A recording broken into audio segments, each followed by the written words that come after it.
Bonjour à tous, j'espère que vous allez bien. Alors je vous reviens aujourd'hui pour vous parler, pour continuer encore la série Tricotin géant. La vidéo précédente, pardon, c'était une vidéo où je vous montrais comment démarrer le projet. Là, je vais vous montrer comment terminer un projet. Alors en fait, voilà ce que ça donne, hein. J'ai continué un petit peu mon projet. Et on va apprendre comment finir le projet. Alors il y a plusieurs façons, il y a plusieurs méthodes. Vous avez avec le crochet, vraiment un crochet pour...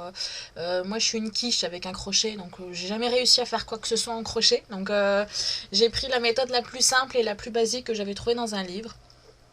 Donc après c'est à vous de voir. Je vais essayer de voir si je peux en mettre différentes façons. Je vous ferai différentes vidéos pour vous montrer un petit peu, sauf les crochets bien sûr.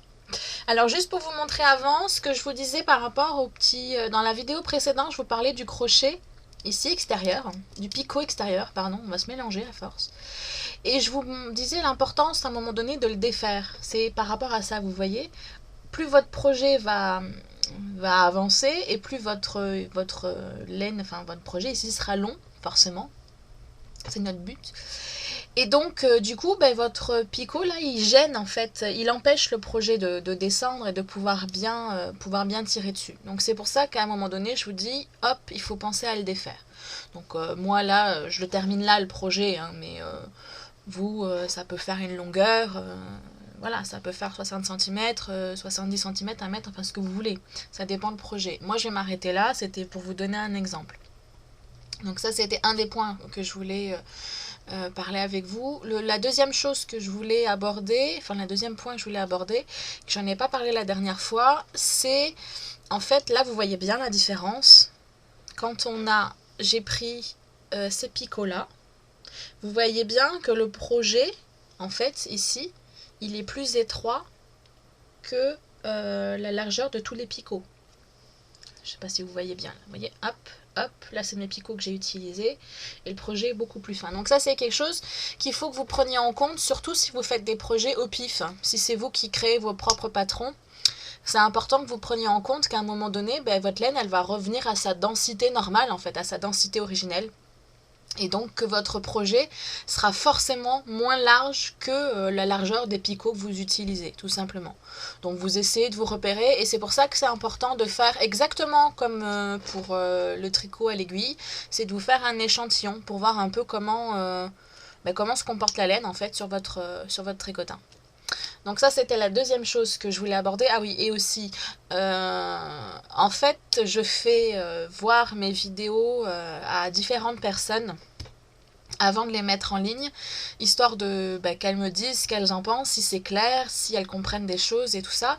Et j'ai eu 3 personnes sur les 5 ou 6 à qui j'ai montré les vidéos qui m'ont dit « Ouais, mais c'est quoi la différence entre maille et rang ?» Alors, ceux qui ont l'habitude de faire du tricot, ils vont dire « Mais ils sont stupides, hein, ils savent pas la différence entre une maille et un rang. » Mais ce qu'il faut savoir, c'est que la plupart des gens qui font du tricotin, c'est des gens qui n'ont jamais fait de tricot basique avec des aiguilles. Donc ils savent pas forcément ce que c'est que la différence entre une maille et un rang. Alors une maille, c'est ce que vous créez sur vos picots. Et les rangs, c'est ce que vous créez ici en fait, en longueur. Donc à chaque fois qu'on fait une ligne, on crée un rang. Mais les picots, ce sont nos mailles. Donc là, j'espère que j'ai été à peu près claire par rapport à ça. Du coup, maintenant, on va attaquer le vif du sujet, c'est-à-dire terminer un projet, enfin une des méthodes pour terminer un projet. Donc, vous avez toujours besoin de votre petit crochet. Alors, je sais pas pourquoi, dans la vidéo précédente, j'ai appelé ça une aiguille. C'est un crochet, hein. Bon, à la rigueur, on s'en fiche du vocabulaire, mais bon, autant utiliser les termes adéquats. Alors là, moi, c'est fait sur 6 picots, mais bon, ça sera valable également sur la totalité des picots, etc. Donc après, c'est à vous de réajuster la chose en fonction de ce que vous avez comme projet. Alors, la première chose que vous allez faire, c'est que vous allez tricotiner les 2 premières mailles. Tac. Donc en fait, j'ai fait comme ce que j'avais fait au tout début, vous voyez, pour créer au fur et à mesure mes mailles. Donc là, vous les tricotiner normal, comme si vous vouliez continuer votre projet.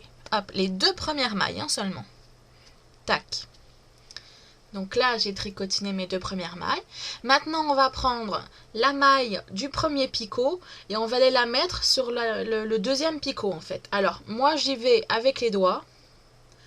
Parce que comme je vous ai dit, avec les crochets, je suis une vraie quiche. Je suis incapable de travailler avec des crochets. Moi, je sais pas, j'ai l'impression d'avoir deux mains gauches avec des crochets.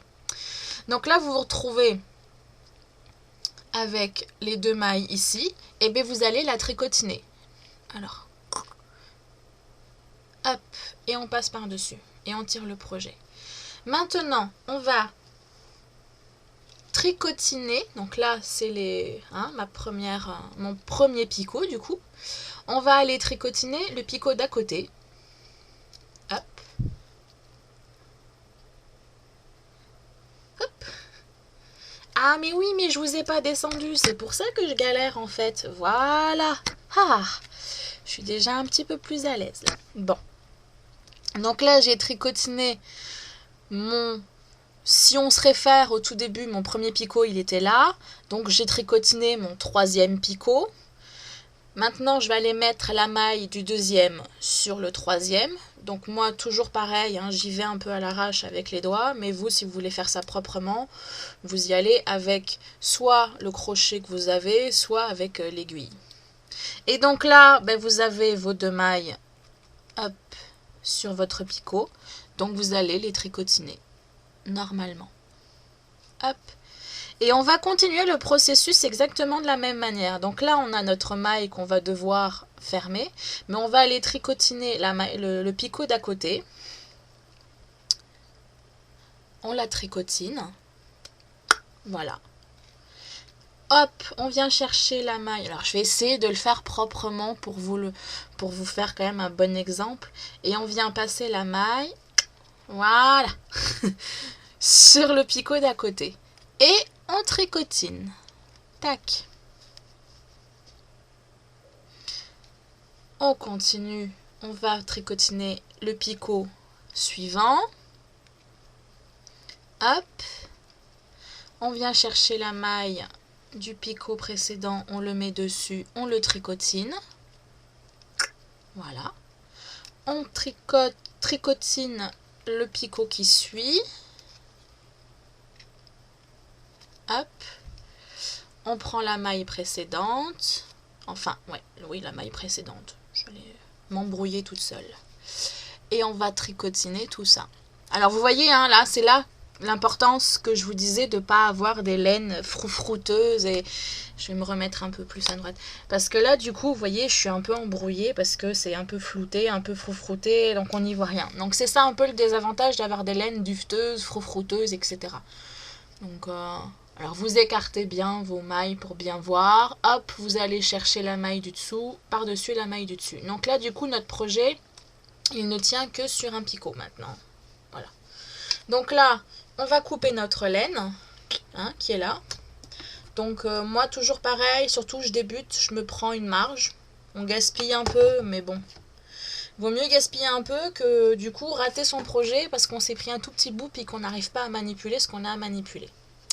Alors là, on se retrouve avec notre seule maille. On va défaire la maille doucement. Donc là, si vous voulez vous sécuriser avec un crochet, vous prenez. On défait. Et on va passer notre brin de laine dans la maille. Et voilà, on a fini notre projet. Donc là, moi, c'est very petit, hein, c'est... je pourrais faire un sac pour Barbie, enfin bon, ce que vous voulez, mais bon, là, c'était vraiment pour l'exemple. J'ai fini mon projet. Ce qui est important de savoir, hop, je vous remets bien droit, c'est éviter pour le coup, là, de trop serrer, de faire des mailles souples. Parce qu'en fait, le rang d'arrêt, ça va être un rang qui va tout resserrer. Hein. Vous voyez que là, mon projet, il est quand même assez bien large. Et du coup, ici, il est très serré. Donc, il faut bien faire des mailles régulières, mais assez lâches pour éviter que votre projet, en fait, il se retrouve comme ça, quoi. Hein, il faut que ça soit bien droit. Voilà, je pense que je vous ai tout dit par rapport à ça. Si vous avez des questions, vous n'hésitez pas. S'il y a quelque chose que vous n'avez pas bien vu, vous me reposez des questions en commentaire. Il n'y a pas de problème, j'essaierai d'y répondre. Même s'il faut, je referai une vidéo pour expliquer un point particulier. Ben voilà, je vous souhaite une bonne journée, bonne soirée. Enfin bon, ça dépend de la période à laquelle vous regardez la vidéo. Je vous dis à bientôt.